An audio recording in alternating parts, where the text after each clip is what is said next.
Hai teman-teman, apa kabar? Semoga senantiasa dalam keadaan selamat, sehat, dan juga sejahtera ya. Kali ini saya mau bercerita. Tadi pagi saya ngobrol dengan ibu saya.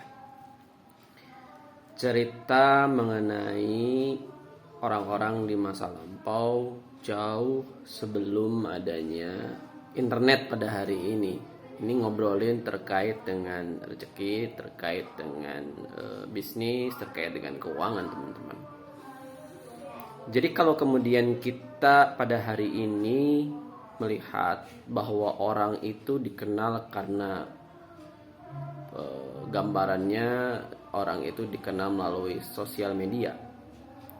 Orang itu bisa ngetren, orang itu bisa mendapatkan banyak sekali peluang-peluang ketika dia memang memperkenalkan diri di sosial media. Namun pada kesempatan pagi tadi saya ngobrol dengan ibu saya terkait dengan kisah di masa dulu ya, orang-orang kalau bahasa lain itu disebut dengan old money, yaitu orang-orang yang memang kaya. Berkisahnya ini terkait dengan orang-orang kaya yang punya bisnisan gitu ya. Jadi pada masa sewaktu ibu saya masih kecil, masih remaja gitu ya, di sekitaran rumahnya itu ternyata ya zaman dulu tuh ada yang namanya semacam delivery order gitu, kalau zaman sekarang gitu ya.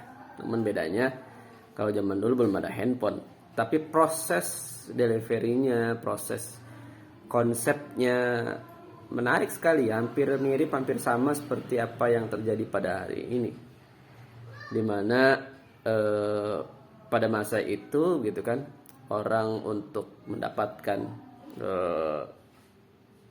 pesanan gitu, ketika si pelanggan, coba bayangkan pelanggannya itu kisaran jarak 1 kilo 2 kilo gitu, ada semacam kurir, baik dari karyawannya sendiri ataupun menggunakan abang-abang becak begitu ya, yang kemudian dijadikan sebagai kurir dari tokonya tersebut untuk menyambangi pelanggan yang setia, dan kemudian menawarkan ketika ada produk yang terbaru, karena memang ada request, ada permintaan dari pelanggannya kalau ada produk yang baru itu kemudian silakan memilih dan kemudian silakan untuk dipesan.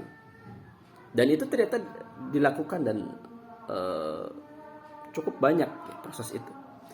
Terus sisi yang lain, ibu saya ngobrolin terkait dengan itu ada beberapa di sekitaran rumah itu yang memang bisnis kuliner, bisnis ada pabrik bisaran dengan kuliner juga. Zaman dulu itu belum ada seperti sekarang diiklankan melalui apa namanya, di masa daerah saya waktu itu ya, belum ada semacam ads gitu kan ya, menggunakan iklan dengan sosial media yang bisa viral dan kemana-mana. Tapi gitu ya, uniquely-nya adalah ini daya jangkauan dari produk tersebut itu bisa sampai ke luar kota, dan ini sangat luar biasa begitu ya.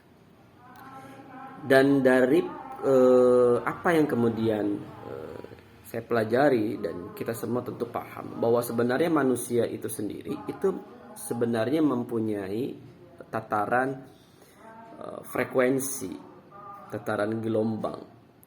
Bagaimana kemudian terkait dengan yang namanya rezeki itu sesuai dengan frekuensi yang telah ditetapkan oleh Allah Subhanahu wa taala, oleh Tuhan.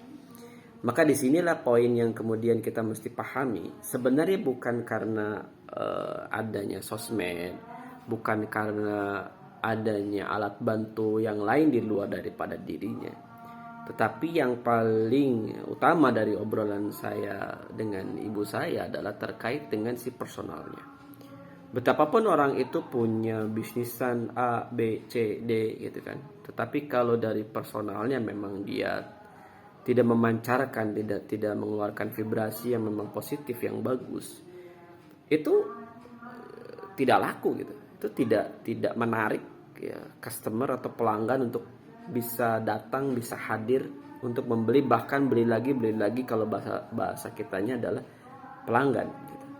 Nah, inilah yang kemudian perlu kita pahami terkait dengan namanya keuangan. Jadi ketika kita bicara terkait dengan keuangan, posisinya adalah bagaimana kita berhubungan dengan emosi, terutama terkait dengan kedisiplinan. Nah, yang memang nggak mudah adalah ketika orang sering kehilangan uang itu adalah tidak disiplin kemana sebenarnya arah larinya uang itu, dan kemudian bagaimana dia bisa stay mempertahankan keuangan yang dia miliki. Hampir berpikir bahwa nanti gampang lah gitu ya.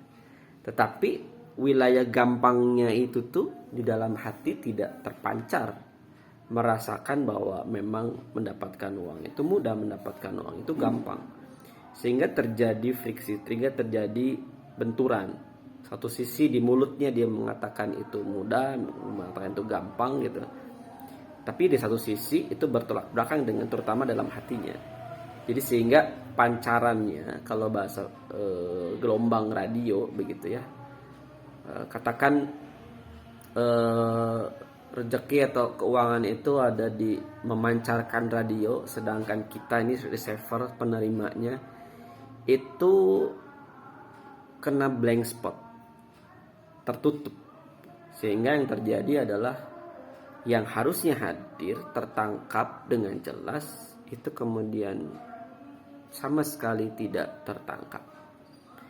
Nah, jadi bicara terkait dengan keuangan teman-teman, bukan hanya berbicara mengenai hitung-hitungan akuntansi, bukan terkait saja mengenai cash dan flow-nya, namun yang paling fundamental dan mendasar adalah terkait dengan emosi orang yang memegang uang tersebut seperti apa.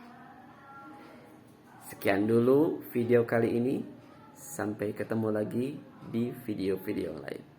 Bila taufiq wal hidayah. Assalamualaikum warahmatullahi wabarakatuh.